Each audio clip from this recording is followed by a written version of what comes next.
Hi everyone and welcome to the internet. What we're going to be doing in today's lesson is having a look at the different transport systems that we've got in plants, because up until this point we've had a look at animals, mainly humans, and now we need to understand that plants also have transport systems. To start us off, we've got 4 questions based around our previous lesson, so have a go at answering those 4 questions in your book. Now, first 3 are pretty quick, but the 4th one there is going to take you a little bit of time. So I'm going to give you about 5 minutes. So really give the time and thought to question 4 to add as much detail as you can.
Okay, let's mark those answers then.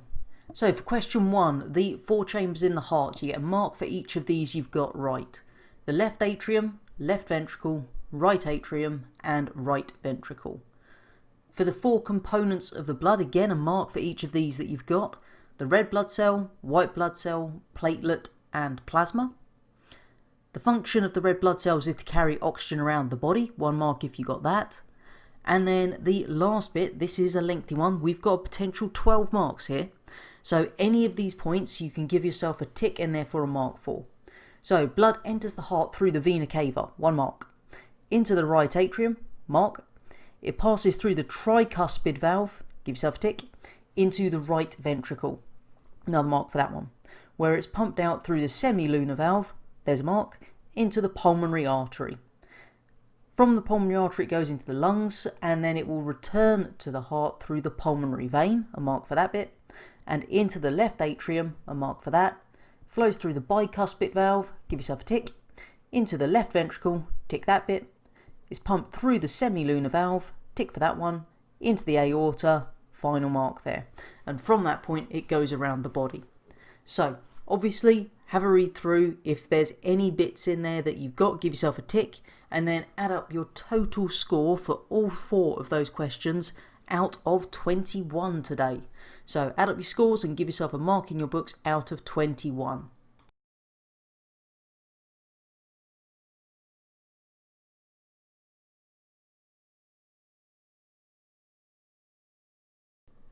When it comes to plants and their transport systems, we need to know the names of 2 special types of tissue.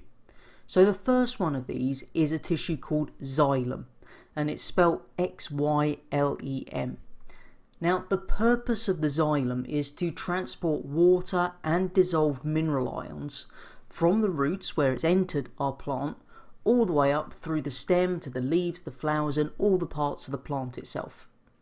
Hopefully we remember from our earlier work that where we're talking about water entering the plant, it does that through the process of osmosis, which hopefully we remember is that movement of water molecules from the area of high water concentration to the area of low water concentration across a semi-permeable membrane. Now what we then need to do is understand that our mineral ions are taken up by a different process, which again we met earlier on in this unit, which is active transport, because the mineral ions are actually in a lower concentration in the soil than they are inside the plant cells. So that means it's going from low concentration to high concentration.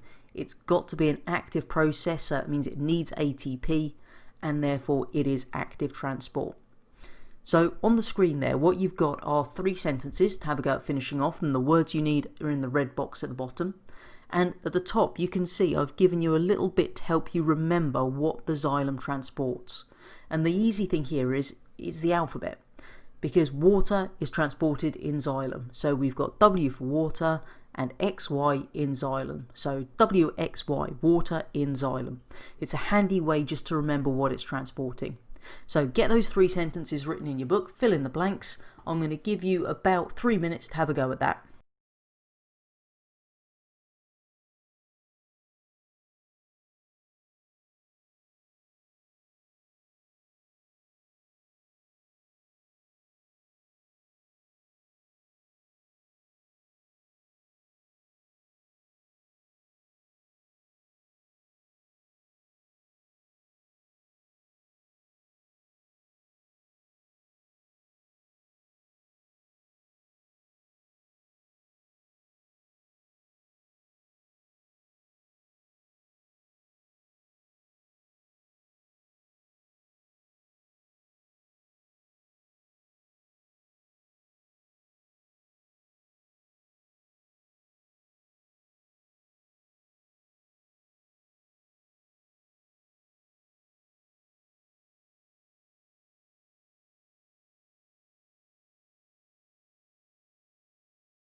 let's just double check we've got all those words in the right place then.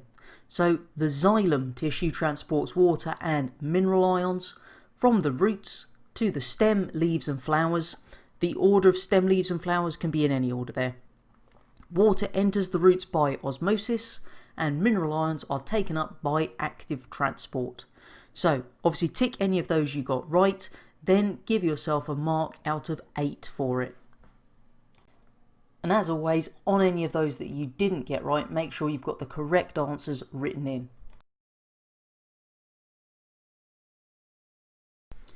We need to know a little bit more about what xylem actually is. So what I've given you on the right hand side of the screen there then is a diagram of the xylem vessel.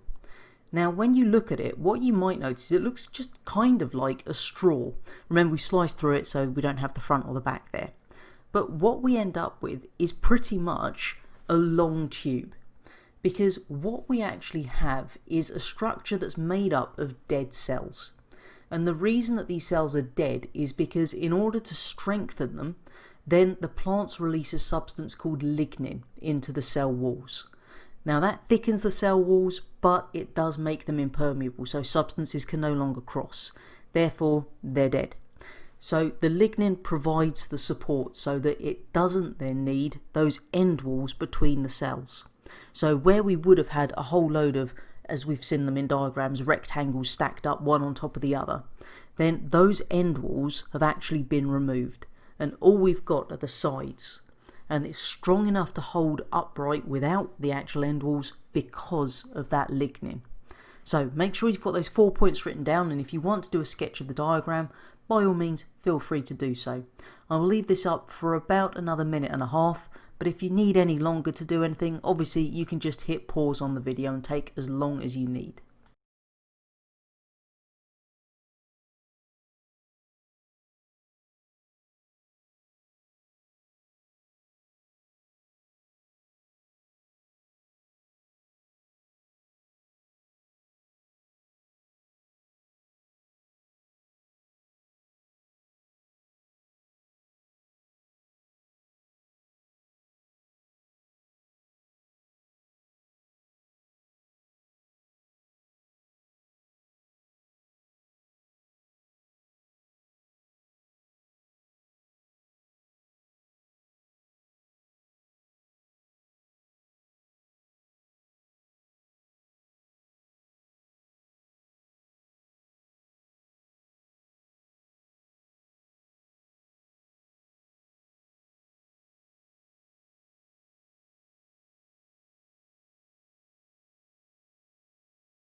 The second type of specialised plant tissue we need to know about is this one called phloem. It's got a weird spelling, P-H-L-O-E-M, phloem. Now, the phloem tissue is used to transport dissolved sugars, and hopefully we remember the name of the process that makes sugars in plants, and hopefully we remember the balance symbol equation for it. So what I'd like to do is finish off the sentence at the top in your books, write the balance symbol equation for whatever process that may be, and then you can write down the sentence at the bottom. So I'm going to give you about a minute and a half to have a go at that.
So hopefully we managed to fill in the correct words here. Obviously tick them if you get them right. If you don't, then make sure you've got the right answers written in. So the phloem tissue transports dissolved sugars made in the process of photosynthesis. And hopefully we all remember that the balance symbol equation for photosynthesis is 6CO2 plus 6H2O makes C6H12O6 plus 6O2. Now, what we actually have then is the phloem is transporting these sugars, things like the glucose that we've made in photosynthesis, around the plant. Because it's not just the plant cells that are making the sugar that need the sugar. It's needed throughout the whole plant, all the way from the leaves down to the very roots. So we need to transport that sugar through the tissue called phloem. And the process by which we move the dissolved sugars and other food molecules is called translocation. So we're moving the sugars from one place to another. And the way I always get my kids to try to remember that we're transporting sugars in phloem is thinking about good old Ben and Jerry's. So obviously if you've had a tub of Ben and Jerry's, then you know that it is packed full of sugar.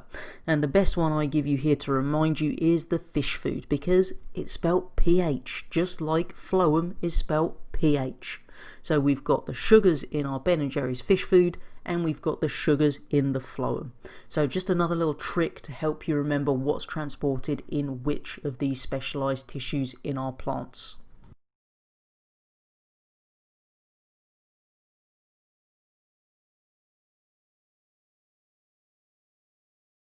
So as I already mentioned, we've got to transport sugars all over the plant. And there's two key regions that do need the sugars here. First one are the meristem cells. And remember, the meristems are where the plant is growing. So the reason we need the sugars there is to actually use those sugars to make new cells. Second place is down into the roots, where it can be converted into a storage chemical. And that's really useful, particularly in those plants that do have things like bulbs and tubers and so on, to actually help them last to a new season. So the sugars end up down in that root region for storage as well. Make sure you've got those couple of points written down. I'll leave it up for another minute.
So here we've got a bit more detail about our phloem cells then.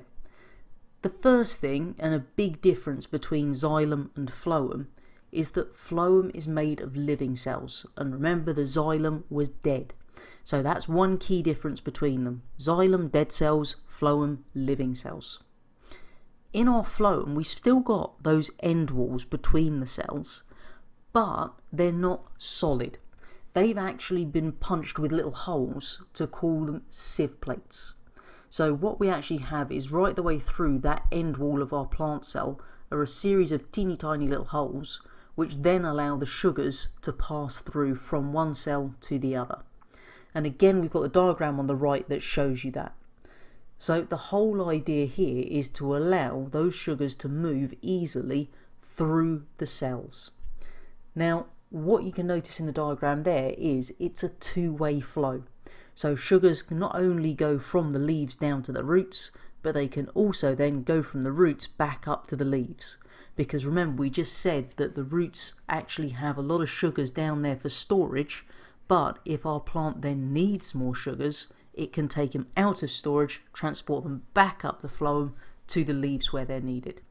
So if you want to do the diagram, by all means feel free. I'm going to leave this up for about 1 more minute, but if you need any longer, just hit pause and take as long as you need.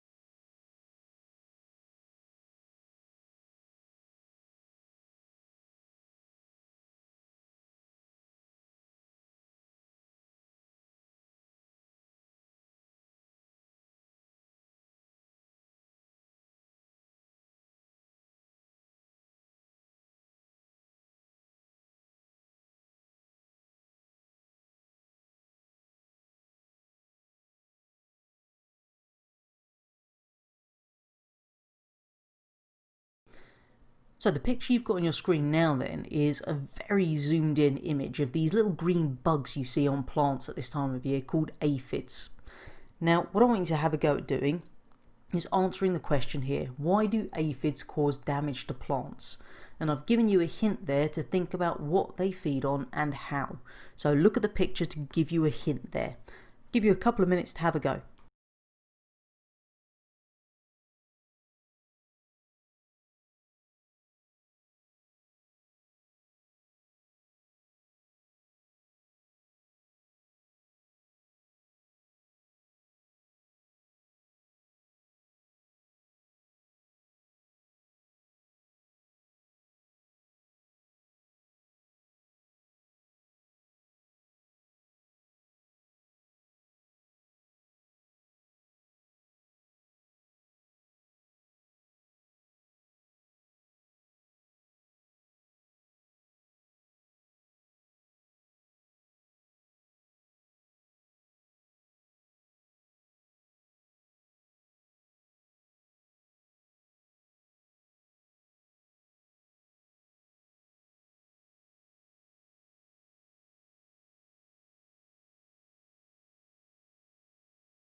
What we find then is that these aphids are feeding on the sugars that we find in the phloem.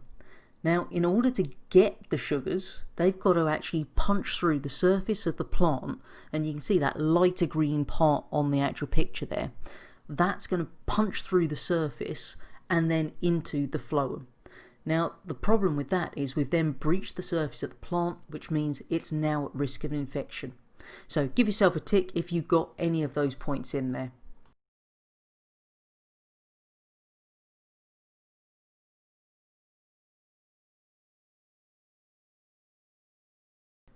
When it comes to the xylem and the phloem, these aren't just free floating around in the plant. They're actually associated with each other in a structure called a vascular bundle. So wherever you see the phrase vascular bundle, it's talking about the xylem and the phloem tissue. And what we actually find is that that location of the vascular bundle is going to change depending on the region of the plant. And it does that to then provide different types of support to the plant. So get those couple of points written down for me first of all. I'll leave this up for just under a minute for you.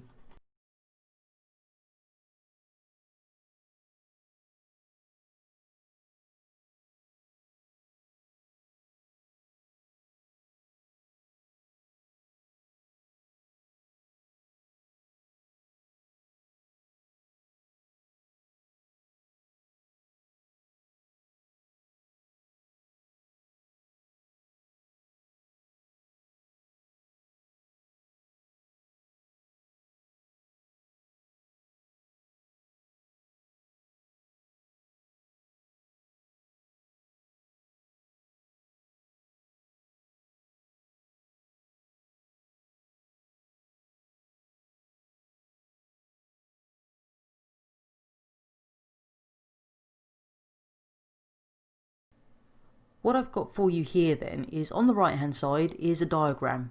So we've got our plant in the middle, and then you can see there's 3 zoomed in diagrams on the right hand side of it. So the top one is the leaf, the middle one is your stem, and the bottom is the root. So what I'd like you to have a go at doing is look at the diagram and then see if you can explain where in those three regions the vascular bundles are found, and then have a go at suggesting why they may be in those regions. So I'm just going to give you about 2 minutes to have a little go at this. Obviously, if you're not sure on the whys, you can at least get the wheres from the picture.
If we start at the top with our leaf then, what we can see is that if you pick up any leaf, so go outside, pick up a leaf, you're going to see on the surface are these veins.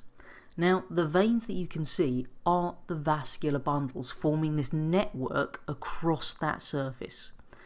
The leaf itself is made of quite soft tissue that without those vascular bundles forming a network, it wouldn't actually be able to support itself. So in the leaf, they form a network to support the softer tissues. If we now move to the stem in our middle diagram there, you can see that those vascular bundles are all arranged in a circle, working their way around the outside. Now, the reason that they're in that region in our stem is because we need it to be strong. And what we find is by arranging them in a circle around the outer edge there, it gives it the strength and prevents it bending too much in the stem, because if the stem bends too much, it's more likely to break. Then the very bottom picture in our root, you can see it's in the very center there, and the whole purpose for that is it needs to be strong enough to hold the plant in the ground, but it needs to bend, because otherwise if the wind blew and it didn't have that bend in it, it would just snap it instantly. So what we need to do is have it in the center there to allow the movement in the wind of the plant and to anchor it into the ground. So make sure you've got those written in. I'll leave them up about another 30 seconds in case you need them.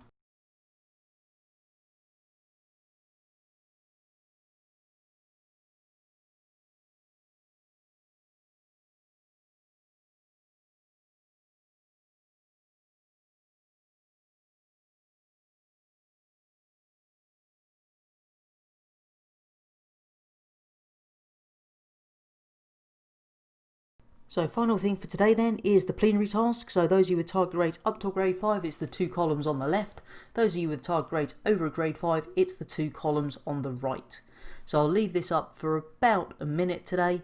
If you obviously need any longer, then just hit pause and take as long as you need.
As always, you can find the answers to the plenary over on my website, sciencewright.weebly.com.